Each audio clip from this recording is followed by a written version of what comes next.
పహల్గాం ఉగ్రదాడి ఘటనకు ప్రతీకారంగా ఉగ్రముఖాలపై ప్రతీకారం తీర్చుకుంది భారత్. కేవలం 20 నుండి 25 నిమిషాల్లోనే పాకిస్తాన్ వెన్నులో వణుకు పుట్టించింది ఇండియన్ ఆర్మీ. పాకిస్తాన్ పాక్ ఆక్రమిత కశ్మీర్లోని ఉగ్ర స్థావరాలపై మెరుపు దాడులతో విరుచుకుపడింది. ఆపరేషన్ సింధూర్ పేరుతో సాగిన ఈ దాడిలో దాదాపు 100 మంది ఉగ్రవాదులు హతమయ్యారు. దీనికి బదులుగా పాకిస్తాన్ చేస్తున్న చేష్టలకు ఆపరేషన్ సింధూర్ 2.0 కూడా రెడీ అవుతున్నట్లుగా వార్తలు వస్తున్నాయి.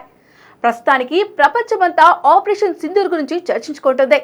ఈ నేపథ్యంలో మన సినిమా వాళ్ళు కూడా ఈ ఆపరేషన్ కోసం రంగంలో దిగిపోయారు. ఆపరేషన్ సింధూర్ పేరు చాలా పవర్ఫుల్ గా ఉండడంతో బాలీవుడ్ మూవీ మేకర్స్ ఈ టైటిల్ హక్కుల కోసం పోటీ పడుతున్నారు. 1-2 కాదు, దాదాపు 15 నిర్మాణ సంస్థలు ఈ టైటిల్ కోసం పోటీ పడుతున్నాయి. ఇప్పటికే అనేక మంది నిర్మాతలు ఈ టైటిల్ కోసం దరఖాస్తు చేసుకున్నారు. Indian motion picture producers association లో ఈ టైటిల్ రిజిస్ట్రేషన్ కోసం దరఖాస్తు చేసుకున్నారు. అయితే ఈ టైటిల్ రేస్ లో మహావీర్ జైన్ ఫిలిమ్స్ ముందంజలో ఉందని, ఈ టైటిల్ ను రిజిస్టర్ చేసిన మొదటి బ్యానర్ అధీనని సమాచారం. ప్రముఖ దర్శకుడు మధుర్ భండార్కర్ కూడా ఈ టైటిల్ ను రిజిస్టర్ చేశారని తెలుస్తోంది.